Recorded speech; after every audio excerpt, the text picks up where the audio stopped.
depan deh. Yaudah kita masuk. Itu Rian. Astagfirullahaladzim. Astagfirullah. Kalian pacaran? Kalian gak takut kena penyakit apa? Penyakit seksual tuh gak cuma nular ke pasangan normal aja tahu. Betul. Harus dikasih lihat video ini sih. Lihat. Nih lihat. Nah, sekarang kita sedang dengan Ibu. Dengan Lela Fitriani sebagai analis kesehatan yang bekerja di salah satu lab di Bandung.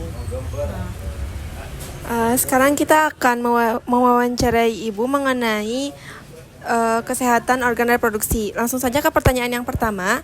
Berbicara tentang kesehatan organ reproduksi, seberapa pentingkah kita menjaga kesehatan organ reproduksi kita? Sangat penting, terutama kayak untuk kalangan remaja ya. Kalangan remaja kan biasanya pergaulannya ada yang bebas gitu ya, ada yang melenceng karena kurangnya pengetahuan lah. Nah, itu kan bisa menyebabkan penyakit menular seksual, terus ada juga infertilitas untuk masa depannya nanti ketika telah menikah. Itu 2 contohnya. Hal-hal apa saja yang dapat mengganggu kesehatan organ reproduksi? Kesehatan organ reproduksi itu seperti gaya hidup, makanan, kurangnya menjaga kebersihan, dan seks bebas. Dari contoh yang pertama itu gaya hidup, kayak misalkan banyak makan makanan junk food, makanan yang pengawet itu ngaruh ke organ reproduksi, terutama ke kesuburan atau infertilitas. Terus gaya hidup misalkan juga kayak merokok, minum minuman alkohol, itu juga bisa mengganggu ke kesuburan. Terus apa lagi tadi tuh? Makanan tadi udah ya, junk food kayak gitu. Kurangnya menjaga kebersihan bisa berpengaruh ke organ vital ya. Kalau perempuan itu misalkan bisa menyebabkan keputihan yang kita tahu ya, istilah awamnya. Terus bisa menimbulkan pertumbuhan bakteri yang tidak seharusnya, karena sebenarnya kan di organ reproduksi itu ada bakteri yang baik yang harus tumbuh. Nah, misalkan kita tidak menjaga kebersihan, ada bakteri yang tidak baik atau jamur yang bisa tumbuh di situ, mengakibatkan nanti kan kayak menimbulkan bau atau mungkin gatal. Nah, seperti itu. Hal yang Ibu sebutkan tadi, apa ada permasalahan kesehatan organ reproduksi yang banyak terjadi akhir-akhir ini? Seperti penyakit menular seksual ya, kayak HIV, sifilis atau raja singa. Kemudian ketidaksuburan. Mengapa penyakit-penyakit tersebut dapat terjadi? Penyakit tersebut dapat terjadi karena kurangnya pengetahuan, kurangnya edukasi ke masyarakat. Itu sih. Dan selanjutnya, apakah ada hal-hal yang dapat mencegah kita dari permasalahan-permasalahan kesehatan organ reproduksi tersebut? Cara mencegah itu dengan menjaga kebersihan, terus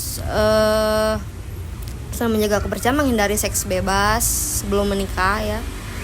Terus bagi wanita yang sudah menikah, sebaiknya dilakukan pemeriksaan pap smear setahun sekali. Dan untuk pasangan yang akan menikah, sebaiknya lakukan pemeriksaan premarital. Premarital itu pemeriksaan lab sebelum menikah. Jadi kita bisa tahu nih pasangan kita ada sakit apa atau ada kelainan penyakit apa, kita tahu ya, mudah-mudahan sehat. Kayak misalkan contoh misalkan pemeriksaan ada pemeriksaan namanya VDRL. VDRL itu untuk kayak sifilis gitu ya, screening. Nah, kita bisa tahu nih pasangan kita ada penyakit seperti itu atau enggak, soalnya kalau udah menikah terus melakukan hubungan suami istri itu bisa menular gitu. Pengobatannya ada sih, cuman kan sebaiknya kita mencegah ya daripada harus mengobati ya, seperti itu. Dan selanjutnya, bagaimana cara kita bisa menjaga kesehatan organ reproduksi kita? Dengan banyak membaca, banyak bertanya, banyak browsing. Mungkin sekarang ya udah banyak sarana untuk cari tahu ya. Terus kalau perlu nih, kalau bila perlu itu konsultasi ke dokter kandungan kalau ada keluhan, terutama untuk nggak cuma laki-laki sih, perempuan juga.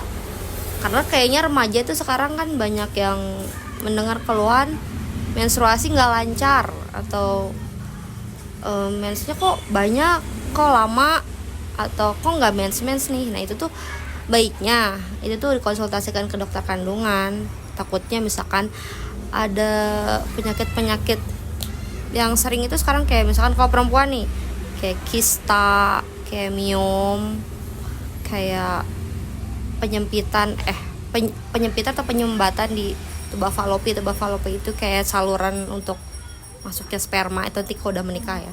Kalau laki-laki juga bisa. Laki-laki tuh bisa kualitas spermanya bisa jelek karena hal tersebut. Lalu menurut Ibu, bagaimana peran kita di masyarakat untuk mencegah banyaknya kasus mengenai permasalahan kesehatan organ reproduksi yang tadi sudah Sebagai masyarakat orang awam ya, baiknya kayak lebih aware, lebih peduli dengan kesehatan masing-masing ya. Kayak misalkan ya sekarang udah banyak lah cara untuk mencari tahu kayak itu ya.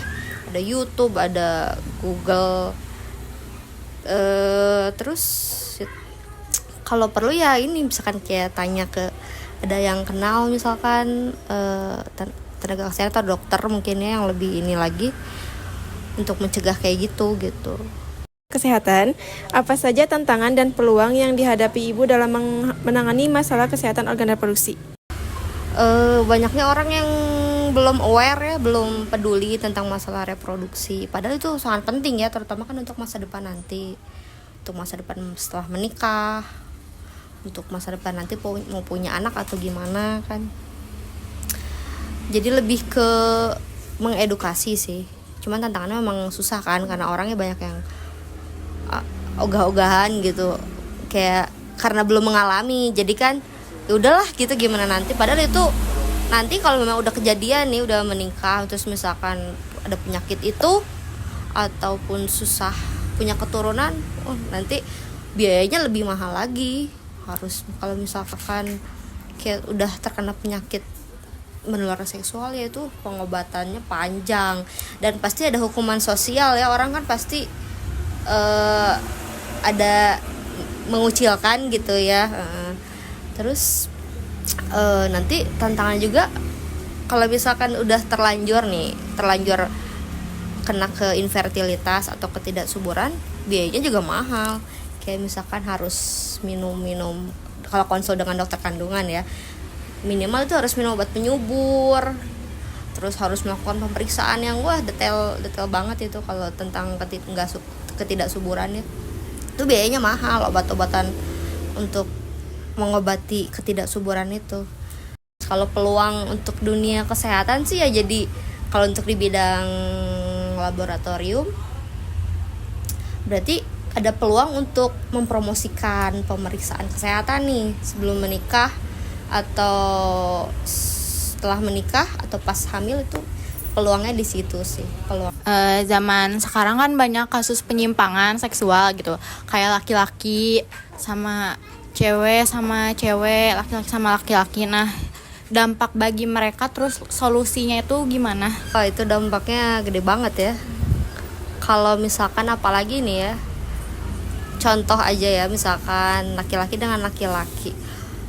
Biasanya nih ya, sepengetahuan saya, kalau sampai berhubungan seksual sesama jenis, itu penyakitnya tuh macam-macam. Bisa HIV. Kalau udah kena HIV nih ya, itu tuh seumur hidup, penyakit seumur hidup. Itu tuh udah, kalau misalkan dinyatakan positif HIV, udah itu akan sampai mati. Penyakit itu nggak bisa sembuh. Belum ada obatnya. Hanya ada obat untuk dia bertahan hidup. Cuman untuk dia jadi sembuh nggak bisa. Jadi nanti kan HIV itu nyerangnya ke imun kita ya, nyerang ke imun. Itu imunnya bakal drop terus. Misalkan dia sakit kayak sepele lah, misalkan sariawan, itu tuh bisa sampai mungkin herpes mulut ya. atau kena luka sedikit, wah itu bisa jadi fatal pokoknya untuk HIV. Kalau misalkan dia punya dana untuk, ada obatnya memang ya, cuman memang mahal obat untuk antibody biar agak kuat lah ya, cuman dia nggak akan sembuh. Biar agak kuat lah untuk menjalani aktivitas ada, cuman memang mahal. Tapi dia nggak akan sembuh, dia udah aja vonis seumur hidup kalau dia tuh HIV, positif HIV. Mencegah permasalahan tersebut. Solusinya ya berarti balik lagi ke dirinya sendiri mungkin ya. Mungkin dari keluarganya, lingkungannya juga dia harus jaga sih itu ya. Terus ya dari kecil berarti orang tua tuh harus benar-benar mengarahkan kalau dia itu jati dirinya, misalkan perempuan ya perempuan, laki-laki ya laki-laki.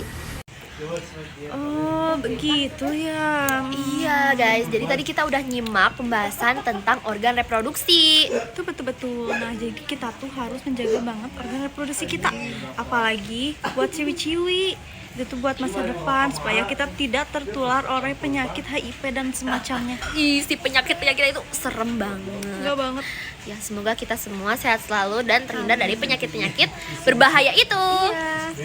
See you. Bye bye.